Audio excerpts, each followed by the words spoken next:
Hello all and welcome back to Shatter Our Souls with Novaria. Today we are continuing Mario Kart for the Nintendo Wii without the use of items. And, of course, because we are handling this, so far we've beaten, I believe it's now 6 cups in Mario Kart Wii, all 50cc at the moment, without the use of items, and it's been going pretty well so far. Albeit, I'm a little concerned with just how hard the Nintendo Wii's Mario Kart actually tries to kart you and prevent the player from winning. And to emphasize my point, today I'm actually going to keep an active count on every single blue shell that hits, just because why not? Now, as far as Dry Ruins is concerned, there's blue number 1. Dry Ruins compared to Dry Desert is actually one of my favorite desert-based tracks in the game. Falling pillars, wide roads, falling pillars, bridges, you name it. I'll emphasize the fact that this is a more well thought out and well planned out track. Oh, blue number 2. It's been about 30 seconds since the first one. So this track kind of emphasizes that the game really took more time and effort and emphasis on the little things that make the game work well. On top of it, there is an entire section of the ruins. Oh, blue number 3. About 25 seconds after the second. But it has bats, it has jumps, it has a giant sand pit that slows you down in a little hallway. And this is actually one of those tracks that changes up each and every lap. Because the longer you play, the more sand fills the various sections of the map. Okay, blue number 4. And a red. Holy smokes.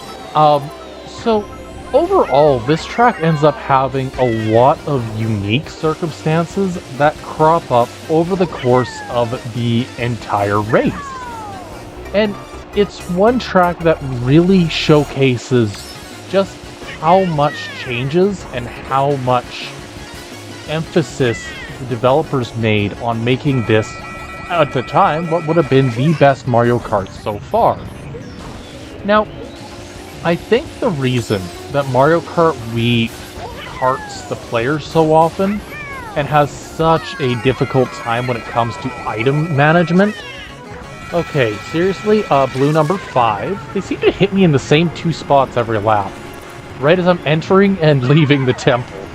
But the thing is that the entire run, the game as a whole is trying to actually emphasize and showcase that being the fastest isn't the way of going about it.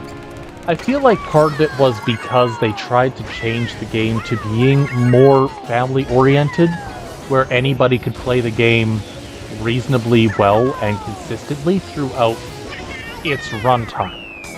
But more than that, it also was trying to make sure that no one player would be completely dominant.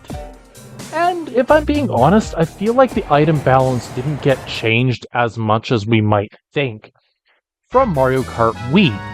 But when you go from 8 to 12 players, a lot can change in a short span of time.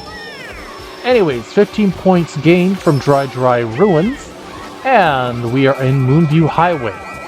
Moonview Highway is one of those city tracks with traffic, and it's one that I personally enjoy, partially for the latter half of the track.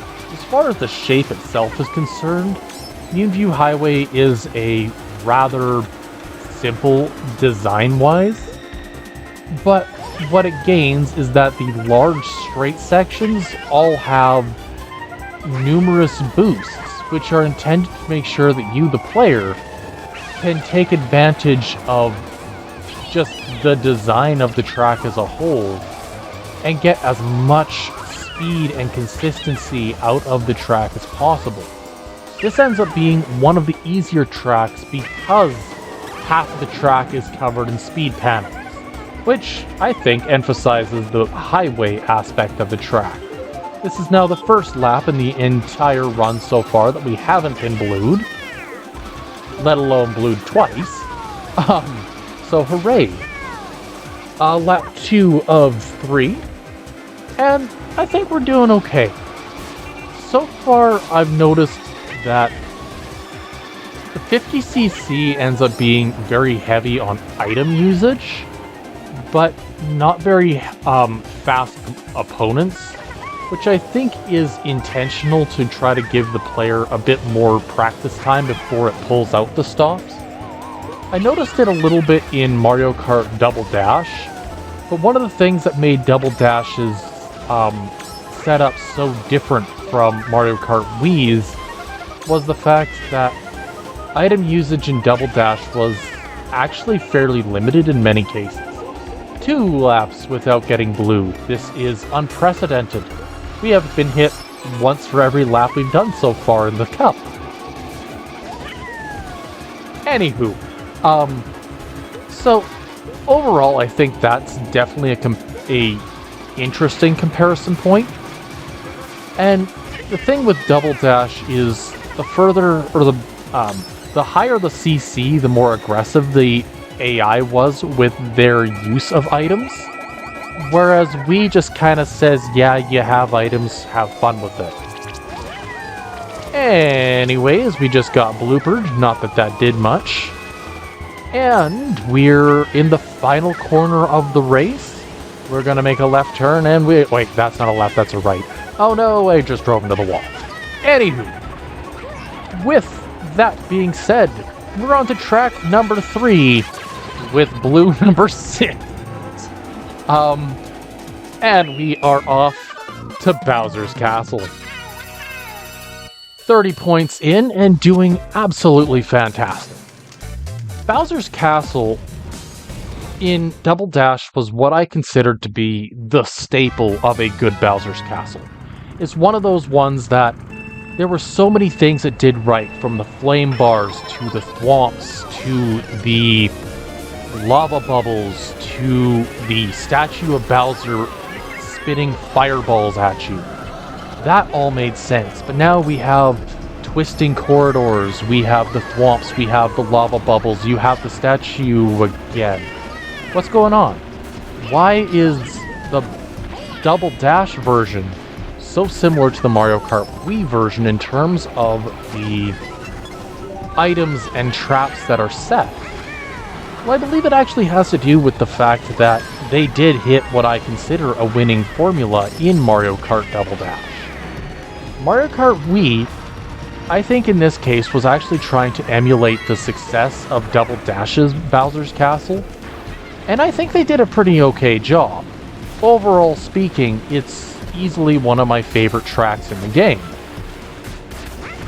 But whether that's because of it being a good track or spectacle, I can't necessarily say. I've always enjoyed it, but I've always been a very spectacle and very interest-driven player in video games. So, spectacle has always been something that I love about games. And being involved enough to say, yeah, this jump is cool, or this use of this idea is amazing, to me makes a lot of sense. To others, maybe not. Who knows? Anyway, we're in lap 2. We're about a minute and a half into the race, and it looks like we've got pretty good average going on here. The thwomps are absolutely doing nothing, as I think most players who have played this track a number of times over the years probably know. But Bowser's Castle has always been a track that, if I would play it, it would be one that I would do time and time again. It's one that fits my desire as a spectacle-driven track, while having a fair number of challenges and actually being able to adapt to active situations like the lava pillars at the end, or the spinning fire bars, or the thwomp wall. All of this really adds up 7 blues to make this a very engaging track. Alright, and with that, we're in the final lap of race number 3. It looks like Toad's probably our biggest challenger right now, just based on positioning right now. But I could very well be wrong. I mean, let's face it, every game is going to have a slightly different approach, right?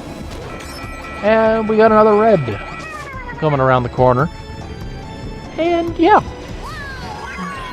Overall, if I could pick a single Mario Kart that doesn't get the love it deserves anymore at this time, I would say that it would be Mario Kart Wii. Don't get me wrong, Mario Kart 8 and Mario Kart World are both fantastic games. But Mario Kart 8 has now, by my count, I believe 96 tracks. And that's a lot of tracks, but it's not as focused in how well it makes said tracks. To explain what I mean, a lot of the Mario Kart 8 booster course tracks, some of them don't necessarily land the same way as the retro tracks. The booster course don't always land the same way as the nitro tracks. But the lovely thing about this is you don't necessarily need a super expansive game to make something that works well. Anywho, we are on to the final race of the Special Cup, the Rainbow Road. And so far we've hit, or had been hit by 7 blue shells. And I think that's absolutely ludicrous, and Luigi just sent me flying off a cliff. Okay, Luigi, you have just engaged the wrath of Yoshi. Because if there's one thing Yoshi doesn't like, it's being thrown off of cliffs. Some residual trauma from back in Super Mario World. Anyways, we're just gonna make this as fast as possible. And yeah, it looks like Baby Mario and Toad are the definite superior players at the moment, or challengers. Unfortunately for Baby Mario, Yoshi has a lot of pent-up aggression, so we're gonna get this sorted out. Oh, that's not Baby Mario, that's Peach? Either way.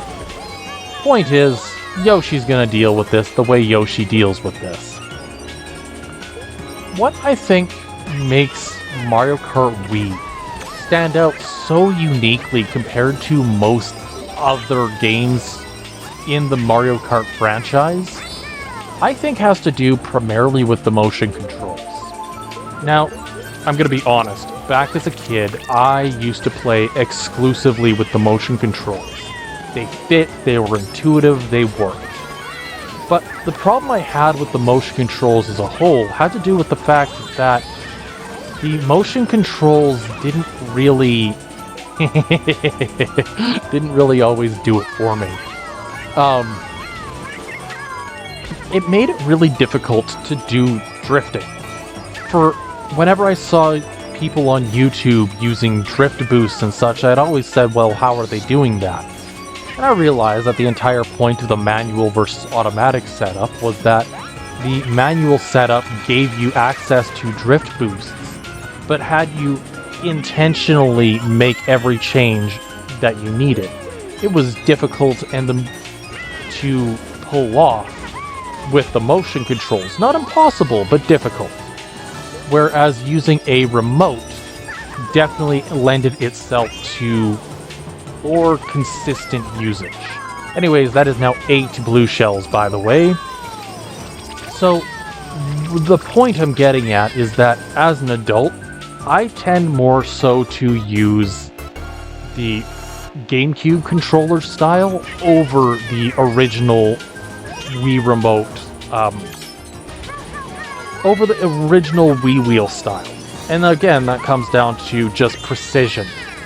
I got so used to Mario Kart 8 and its insanely precise controls that I had a hard time stepping back from it going back to Mario Kart Wii. Oh, that's 9. 9 blue shells. Oh my lord. So with 9 blue shells in the span of 4 races, that's an average of 2-ish per race already. And that's absurd when you think that 5 of those came from the first race in and of itself. Anywho, knowing that, I feel like if I were to go back and do a Mario Kart 8 version of this challenge, itemless, I don't really feel like it would be...